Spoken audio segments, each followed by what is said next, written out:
Okay, here we are, guys, in the fourth, I think, episode of the podcast. And today we are with Sydney Samuels, I think from London, right? Yes, And a little bit of introduction.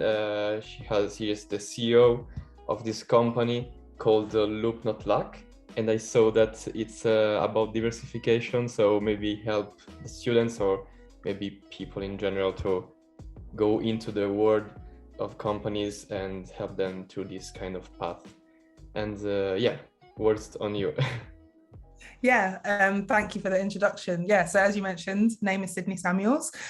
I'm the founder of LoopNotLuck. I went full-time on the business about 10 months ago. And in that time, we've become revenue generating, started to build our product, proven the kind of demand and in the market for companies that are looking to hire diverse and underrepresented candidates, but just don't know where to find them. Built up our talent pool to over 10,000 candidates. Just really starting to gain momentum, hopefully going to raise investment in the near future. And it's all cylinders go. Obviously, we've built up our team to from just me to now a really strong team of 6 and growing. So that's where we are. And LoopNotLuck is a candidate sourcing platform. So we help businesses of all sizes that are looking for diverse and underrepresented and fantastic talent, but don't necessarily know where to find them. And we in turn connect those candidates with a set of kind of streamlined and personalized career opportunity recommendations. Yeah, because I know it's difficult for companies to see the different type of workers there are on the place, because I have I'm starting another startup right now, and I'm searching for a C-level workers, but it's not so easy because at the end I'm just a little startup right now, so I just need someone that maybe has the kind of knowledge, but don't want that 6-figure income all at year. So maybe it's kind of startup that you have, because I don't know if you are in pre-seed, seed. I don't know if you kind of level. We're seed, so we've been completely bootstrapped so far, and we're going to raise our first investment this summer. Yeah, as we saw in the course that we did in the country's course, the bootstrapping is a little bit of kind of nerve-wracking, I think. How was your path in this kind of months? It was difficult because I guess usually when you're bootstrapping, you've kind of got a job alongside it. So I guess a little bit more about me. So I studied English and philosophy at the University of Sheffield. I then tried to get into the world of finance and investment banking, which is obviously the complete opposite of English and philosophy. And it was that journey of trying to get my foot in the door of investment bank and can I get my first job out of university that actually inspired LoopNotLuck, because I think I'm a pretty good candidate, I'm competent, I've got some good grades, but it was so difficult for me to get my foot in the door. And it was only when I accidentally networked with somebody who worked at the investment bank that they were able to kind of vouch for me internally, give me the opportunity to come into the office for a Women in Investment Banking event and actually show them what I'm like and what I'm capable of. And it made me realize that who you know plays such a huge part in the opportunities that you get access to. And when you're at the beginning of your career, you don't have that extensive network already established that you've built, that you would have built up if you've had a 10, 20, 30-year career. Okay. So how do these candidates who are just as capable as other applicants but don't have the network to tap into access those opportunities? And essentially we're bridging that gap for candidates, and in turn funneling in a whole new kind of set of talent into the market that's currently being overlooked and is really difficult to find. So we've built those connections within the community and within kind of by partnering with lots of different organizations, so that you don't have to maintain relationships with 10 different charities and 10 different universities. You can fulfill all your entry-level diverse recruitment objectives by posting and partnering with LoopNotLuck. So you take care of the network of these people, I understand. And so because I know that as you said, it's difficult. My age, I'm 20 years old, so at my age, having some kind of network that can help you go into some kind of work without maybe passing through the minimum wage, but also to finding some work in general, not the minimum wage. But that's why I'm doing also this podcast, also to know more people and to enhance my chances to have a better and bigger network for my career, for myself, because maybe right now I'm knowing you, if I need in the future someone from my company, I know I can contact you. And also the other times, I think the second episode, I was talking to a chairman, so I know that maybe he can help me find some advisors for the board of advisors. So it's really also making the courses of the Cambridge course. I was like I think the youngest, and I knew a lot of people that helped me with so much in my startup career right now. I mean, I'm not successful for now, but I keep improving. Success is, in my opinion, success isn't, okay, I've built a company that's now a unicorn, or I've made X amount of money, because there will always be more money to make. Yeah. And if your idea of success is dependent on external factors, then you're never going to feel successful. You're never going to feel happy. I think you said right, because in terms of success, for me, it's to build a company and then to sell it to someone. So making maybe an M&A or an IPO and then sell it. And but for different people, there are different goals. So maybe for the people that right now are under your company, maybe they want to just have a work and that's it. And that's the first step of success.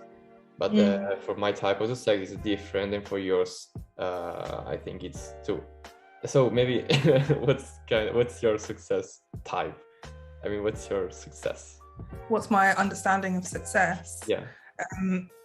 So you can look at it in a few different ways, and I like to kind of divide my life up into compartments. So I have kind of like health and fitness, and that includes like mental health and physical health and working out, and then also my own kind of personal success in terms of the life that I'm living, my friends, my family, and kind of what my day looks like, and gratitude and all of that other stuff. And then there's business, which tends to take more of a priority than it would in anybody who's not a kind of startup founder. And then you have your goals and things that you want to achieve on that side of things. But for me, on a personal level, success is distilled down into one word, which is autonomy. To be able to have financial autonomy. So I don't need to be a billionaire to be successful, but I want to have sufficient kind of like be comfortable enough to be able to do what I want to do when I want to do it. And I do like nice things, so that's probably more than the average person's salary. So I want to be able to have the freedom that wealth generates, but then also autonomy and control over my emotions and things like that. So it's about having ownership over my life and not being, I guess, kind of completely accountable to like an employer and stuff like that. So I think that the kind of autonomy and freedom is what really dictates kind of my idea of success. And I guess for a long time I kind of felt like I put a lot of pressure on myself to be successful without necessarily a definition. And that's just that's a vicious circle, right? Because if you don't have a kind of a clearly descriptive kind of end goal as to what you need to do to get there, no matter what you achieve, you're always going to feel that, which is why I kind of say that you kind of need to have that sense of security and kind of self-belief. Have you watched the Yeezus documentary, Kanye West Yeezus? No, I don't. It's on Netflix. I don't have it on Netflix, that one. I don't know why. Oh no, search it. It's really good. I think that Kanye West's self-belief is just relentless, and it's inspiring, regardless of if you agree with his kind of political views or the way that he goes about things. But I think that a really an underestimated amount of kind of percentage of our success is really down to how much we believe in it and believe in ourselves. Yeah, so maybe, like you have to. I think like maybe Kanye West have a really strong vision of what he wants to do, what he wants to achieve. So like the so-called vision board, I think it's essential, even if you don't have like so many expectation of your like success. Maybe you would just want to have a normal job, but maybe this is your vision board, and so it's. Yeah, maybe your idea of success is kind of like being able to clock off at 4 or 5 p.m. and live your life and enjoy yourself and have a nice home and have a happy family. I feel like that's just as valid as wanting to build a unicorn and sell it, right? It's all about what you decide as your kind of definition of success. Sorry, I don't know why my thing keeps popping off. It's on Do Not Disturb. No problem. And so, as you said before, like the financial freedom, also for maybe a company, there is like this. I think we saw in the course that maybe you don't need to be happy once you have the funds, but because you're not self-sustained. You need to be happy just at the moment when you don't need funds from like the investors or stakeholders or whatever. And that's you can. We're in a. Sorry, I think it's a bit delayed. No, sorry, I just saying because like you don't have the ability to sustain yourself, and so maybe for someone receiving funds, it's already a big step. Maybe for someone that I know very, very few people that are happy just because of that, but once you have self-sustained, that's like your goal. Mm-hmm. Well, we're in a bit of a unique position because recruitment is quite a cash-heavy industry. So we're able to be revenue generating, cover our employees' salaries. Kind of, I guess, a lot of it initially was funded by myself and my savings and my money.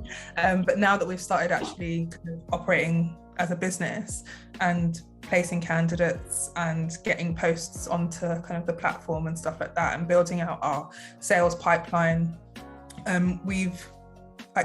if we didn't raise money, we'd still be able to grow, which is a really strong position to be in, right? Because if you were kind of maybe building a company in the fintech business, unless you're a pretty well-off person who can invest kind of $500,000 in your kind of initial startup of your own company, for you to prove for you to kind of get your proof of concept, you need to get investment. So we're in a quite a fortunate position with the industry that we've chosen. Obviously, diversity is only getting more and more relevant, and people are only looking for it more and more. So we're in this kind of intersection of industries that are really rapidly growing, but also cash heavy. So if we don't raise investment, the company doesn't sink. It just doesn't grow as quickly as we want it to.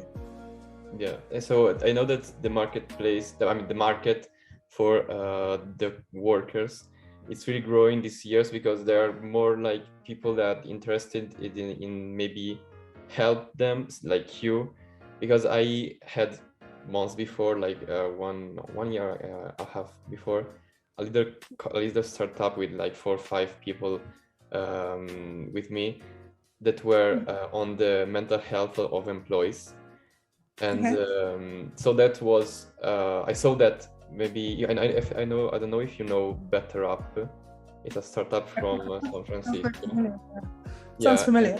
Exactly, and I talked to the vice director of Better Up, and we have a little chat on this kind of word, and I saw that the awareness on the employees, it's really is growing, because I think the companies are understanding that it's not that you have a company, you put some employees and that's it. I mean, you need to have like diversified employees, as your company is based on, and you need to understand that your companies are the fundamental part of the structure and of the operational base. Or of any business, like anyone can have a great idea. I can say, okay, like I want to start up a space tourism business or something like that to compete with Mars. But if you don't have the people to be able to execute it, it's just an idea, right? And we're in such a competitive space where there's such low barriers to entry in so many different markets, that it's really the people that differentiate your business. And if you are only hiring, or you only have access to a very kind of select pool, which is, I guess, maybe the people that recruiters find for you, or your immediate network is probably going to be people that are quite similar to you. So you're going to have quite you're going to be quite blindsided as a business, and quite have a narrow view on how to potentially execute different things. So for you to stay competitive, your company needs to be diverse. So that's obviously even more important in the startup landscape, where lots of people might have a similar idea and it's a race to execution and to scale. So providing an easy way for you to find top talent, I think is applicable to absolutely every single business in the world. So yeah, once we crack it, it's good. Cool. Yeah. And so, but at the bottom of this idea, I mean, why did you start this company? Because you could have done anything else, but why? Yeah.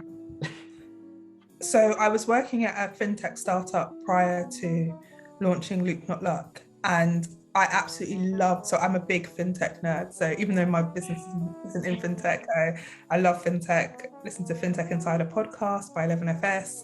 Can you explain, like, in 1 minute the fintech, because maybe some of the people that are watching us don't know how fintech is.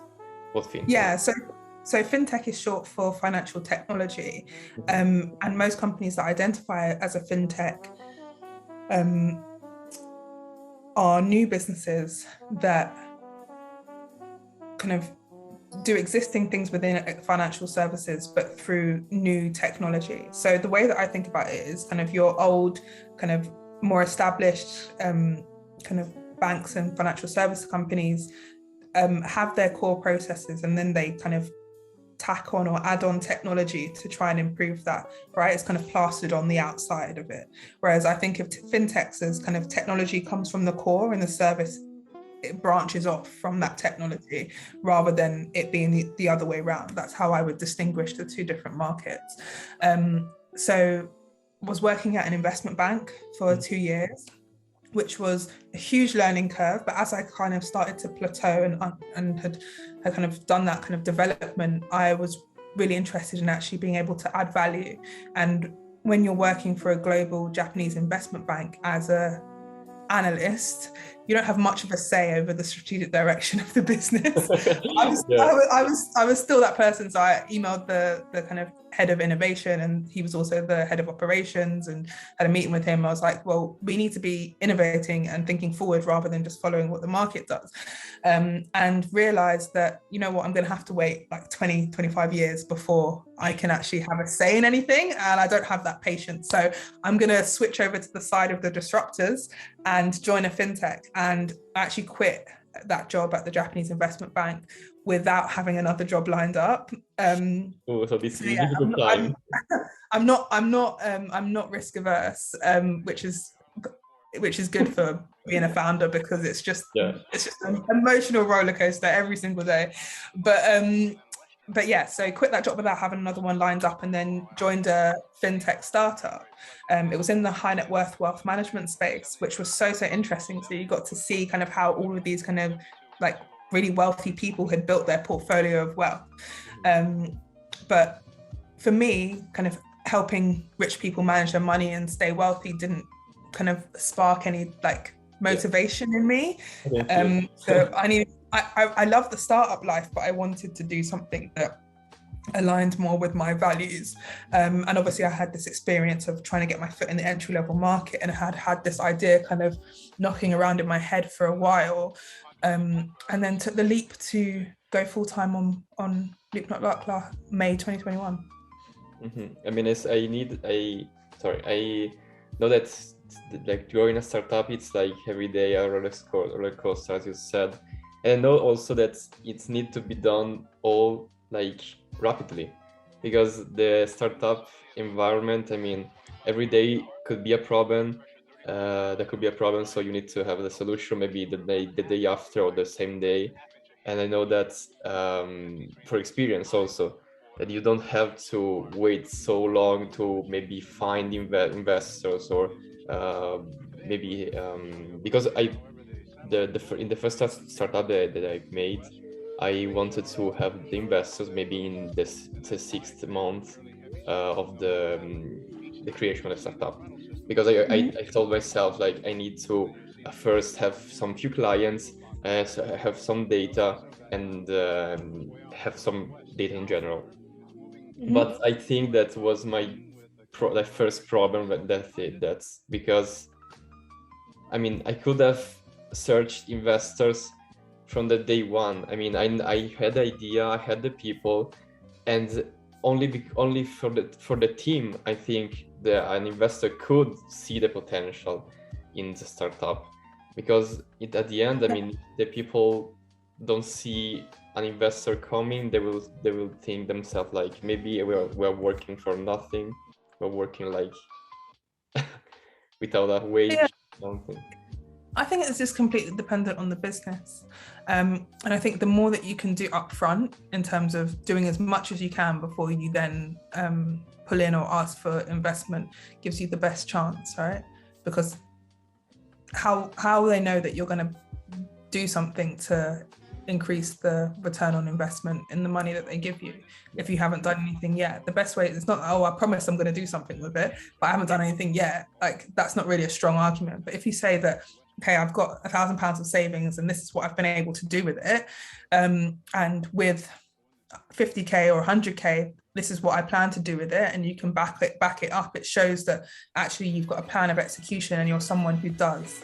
That depends on the network, I think, right now, because we're talking the network. Because if you think it's, I mean, yeah, I will put it in like really extreme ways.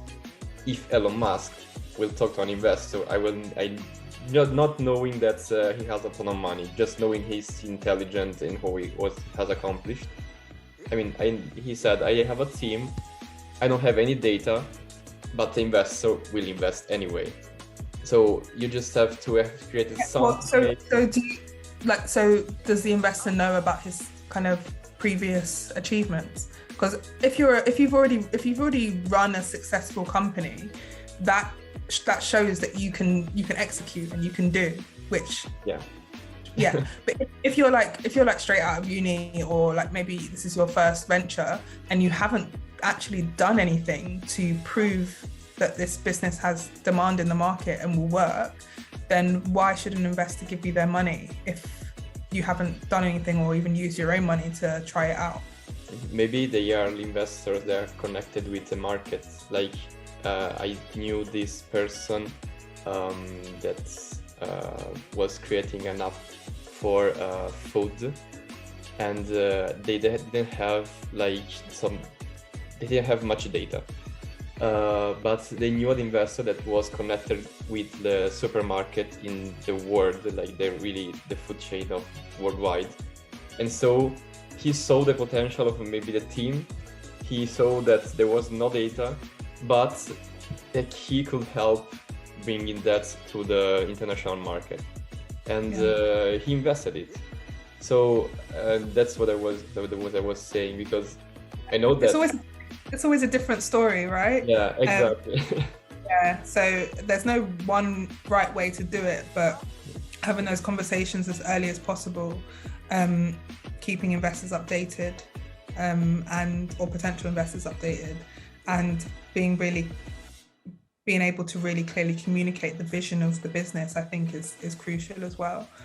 Because not every time before you go for investment, you're going to have a ton of data, right? Because sometimes you need investment to get that data. Exactly. So it's a difficult path, but I think you will go through it, and you are going through it, so it's not that important. And what's like the future of the company, like the main goal at the end of this company? Because I know that maybe it can be diversified in kind of, I know, other like markets, but I don't know if that's your goal right now. Yeah, because I guess if we can continue to build a technology that will help to streamline the job hunt process, the job hunt process is something that everybody, especially kind of in the Western world, goes through at some point. Everybody scrolled through a job board at some point in their life. Yeah. And if we can build the kind of IP that will make that process less painful, then we're solving a kind of somewhat universal problem. So that's kind of, I guess, the long-term potential kind of implementation of the business. But I mean, you never really know how a business is going to evolve. Who knew that we'd be kind of in a global pandemic for 2 years and stuff like that? So it's about making sure that we can have that strategy, but then be able to adapt and pivot when necessary as the variables and environment changes. And I think that's what makes a successful company, not saying, okay, in 5 years' time, this is exactly what we're going to be, but having a clear strategy and being able to adapt and not cling on to what you want it to be rather than what the market's telling you it needs to be. Yeah, exactly. I mean, if the market really tells you where you need to be, I think. So having maybe, as we said before, like a vision and break down the goals maybe could help the company also to grow much faster, because we know that step one is X and then X plus one and then go and on. And so I think it's good for you because right now it's a fast growing company, because like slow growth is never good. Also right now being able to receive funds shows the investors that they're not expecting the funds to be returned in like 5 years. They could be returned in like less time, and so it's better for them also to invest in this company. And so I mean, I know that the approach is to go into an M&A of a bigger company, or I don't know, an IPO. In terms of our exit strategy, yeah, I think we want to sell the company in kind of 5 years, but to a business that will continue to execute our vision. Yeah, right. I think that this is what I love, and this is what I'm supposed to be doing right now. But who knows? Maybe we IPO. Maybe like, but my kind of plan A is to be in a position for us to be acquired within 5 years. Yeah, because I know that it's always underestimated, like the exit strategy at the beginning of the startup, because maybe other people thinks like we need to focus on the pre-seed, seed, and then we'll see later. But I think that there is needed an exit strategy just to be clear on how to structure the business. Because I had a mentor a few months ago that told me that if you want to start a startup, you need to think also at the end of the startup and not only at the beginning, because it cannot be like done without a purpose of because very few companies like Amazon and the bigger companies, just to make an example, had the idea to grow and build up the empire of that kind. But in general right now, maybe it's better, maybe if it's your first startup, to go through like maybe an M&A and maybe create a startup that could be competitive to another one, and another one that's bigger sees you, and to stop like the competitiveness, they acquire you, and so you can go through an M&A. So there's no one at the moment who's kind of doing exactly what we're doing in the UK, and but there is kind of potential competition in the US. So what we're thinking is that we've spoken to a few of these, we're having these conversations in the beginning with businesses that could potentially acquire us in a couple of years, so that they can kind of keep track of our growth and progress. And yeah, there's companies that are US based that have plans for UK expansion kind of in the next 3 to 5 years, which lines up perfectly with our timeline. So if we've got the infrastructure and the company kind of network and the candidates and all of those pipelines and stuff in place, it just makes sense for them to acquire acquire us if they want to expand into the UK market, and for us to maintain those relationships with them so that we can have a kind of a peaceful acquisition and keep on track with that plan. So yeah, we've had those conversations as to potential businesses that want to acquire us, so that as we grow, we can keep that long-term vision in mind. Yeah, exactly. Okay, so I think if you don't have anything to add, maybe if you want to say a tip or something for the young entrepreneurs or something, then we can wrap up. And yeah, my tip is always think less, do more. You can think what you think is probably wrong, so just try it out and test it in the market and get out there and do something, because sometimes we can get stuck in the trap of planning and dreaming, and then we realize actually we haven't done anything. Think stopping the perfectionism is not always good. I mean, if you can try 100 times, at least once, maybe it would be good. So exactly. Okay, so thank you so much for having me. Thank you so much to you, and we'll see you to the next episode, guys.